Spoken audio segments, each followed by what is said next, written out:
The road ahead, it twists and turns, and the sun beats down and it burns. But I keep on pushing through. And every step quicker than the last, my feet tread down this beaten path, and I keep on pushing through. 'Cause I get up and I may fall right back down, but your love lifts me back to solid ground. Yeah, I get up and I may fall right back down, but your love lifts me back.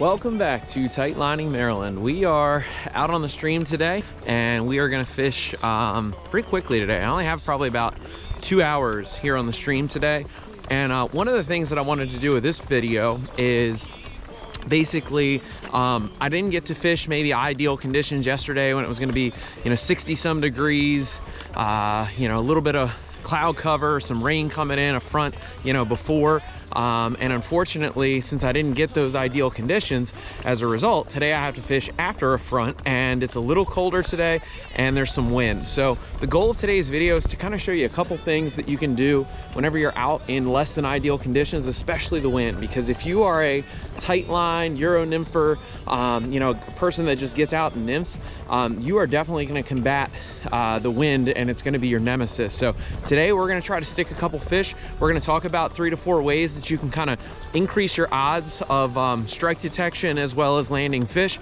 by doing things just a little bit differently than what you would under the ideal conditions. So with no further ado, I'm just glad to be out on the stream. It's been I don't know, 3 weeks to a month since the last time I fished, and before that it had been a month. So these are rare trips, and I'm just happy to be out. So anyway, let's get to fishing, and thanks for tuning back in.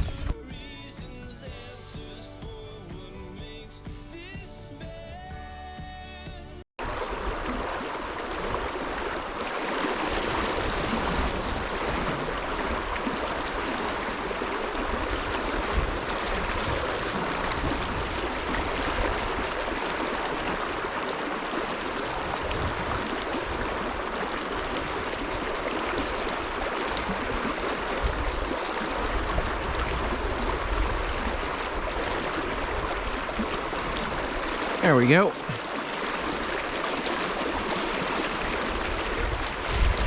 Finally picked up one.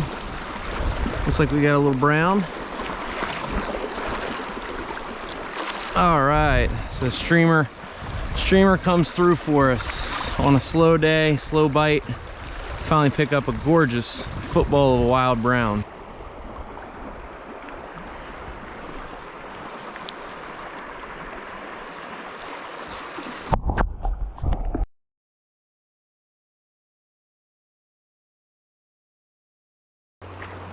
All right, so we've been able to get one fish so far. The wind hasn't been brutal. It was supposed to be 15 miles an hour sustained with 29-mile-an-hour gusts. That's coming pretty strong, but so far we've been kind of lucky. So it's still present, but just not as heavy as I thought. So as a result, let's talk about what we can do with some Euro nymphing techniques to still try to help, the little bit of wind and how it affects our drifts. Still using, whether it's for the streamer that I just got the fish on or the nymphing we're gonna do, our Syndicate P2 pipeline. It's a 10-foot 3-weight. But what I'm gonna use for flies, let me show you. We can use an egg pattern for our point fly. And I've seen some midges coming off today, so we're gonna use a turbo midge here. And this has quickly become a confidence pattern for me here on a lot of streams that have strong midge activity. So we're gonna wade into position here. We picked up that brownie in the back of this little pocket with that jig streamer. It's a sculpt snack, great little fly. And now what we're gonna do is, of course the wind's picking up a little bit, but that's fine. What we're gonna do is we're gonna double nymph. And one strategy for you that you can do to try to help, again, defeat the wind is, number one, add more weight. So that was the purpose of the jig streamer, but then also right now I'm fishing 2 flies. So a lot of times when I'm in these low flow conditions, what I might do is I might fish 1 fly.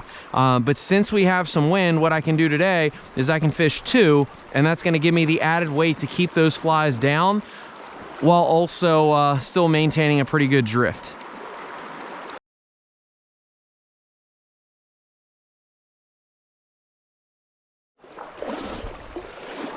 All right, so with this shallow water, a little bit of wind, this is a great place to do a little bit of like 35-degree angle nymphing.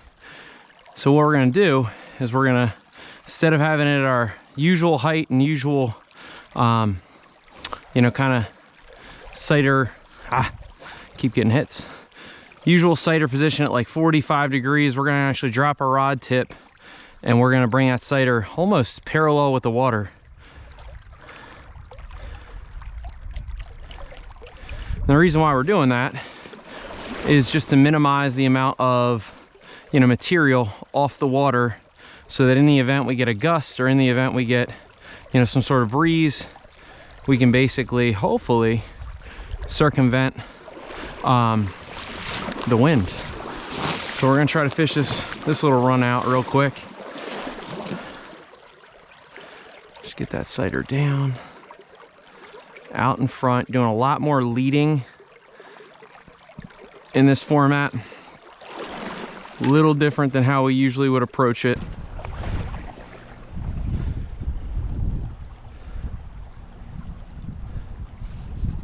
There we go. All right, picked up another fish. Looks like a brown on the turbo midge. Let's get this guy in. Got him. All right, so this is our third fish of the day. Realistically, it's kind of our, even though it's the same rig, I want to talk about how we approach that different. But let's get this little guy back. So 3 fish to hand isn't a bad day for less than ideal conditions. All right, so let's talk about really what's different here on how we got our third fish here using a double nymph rig that makes it a little different than what we did on the first approach. All right, so if you've ever watched me nymph, what I usually do is I would make a cast, put it out, I would get a 45-degree angle, but if you look right now, what's happening, because we actually just got a gust of wind, what's happening is my sighter kind of wavers in the wind. I don't know if you can see it right now. Oh, I actually just picked up another fish by accident. That's crazy. I definitely did not get a good hook set, so we're gonna lose this fish, but pretty wild. Yep, there he goes. All right, so despite that terrible drift, it just goes to show you that you can get lucky. Again, what I'd usually do is I would make a longer drift. I would put it at about a 45-degree angle, but the problem is right now my line's getting blown around. So in order for me to kind of alleviate that, what I can do is when I make my cast, I can drop my rod tip and then basically keep my sighter almost parallel with it, because I'm fishing shallower water. I've got you know, flies that are getting to the bottom, and I trust that since it's not very deep, I can basically get a little bit less up and down and a little bit more horizontal and get my my drift. And ultimately it's actually yielded 2 fish out of this little run, so I'll take that any day.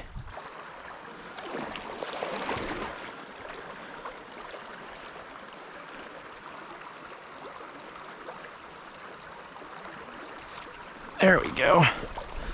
Picked up another one here. This one took the turbo midge. Got a little bit better hook set. Ooh, a little bit nicer fish. Yeah. Come on, Mr. Brown. Going aerial here on this December day. There we go. This is a nice fish. Oh, there we go. Gorgeous. And that hook popped out right as he hit the net. That hook is already out.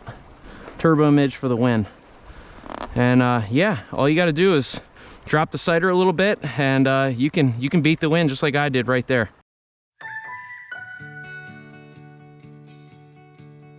The road ahead, it twists and turns. All right, so overall it was a really successful day. It's been, like I said, almost a month since I fished last, so I was a little worried if I would be out of touch, but couldn't have been further from the truth here today. We didn't get any monsters, but I did get one pretty nice fish there at about a 12-13 inch class, and the rest are just, you know, hey, they're fun to put in the net.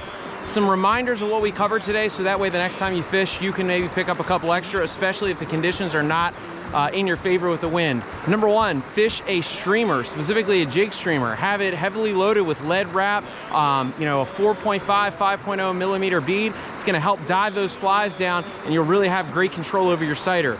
Number 2, fish with 2 flies instead of 1, and try to make sure that your beads are, you know, upsized.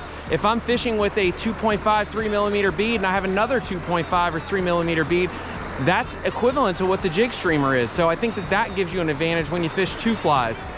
The next thing that we talked about today was just the idea that if we, instead of having our sighter a little bit higher on the water and having that natural 45-degree angle for the dead drift, get your rod tip out in front, lower it, and guide those flies with your sighter closer to the water.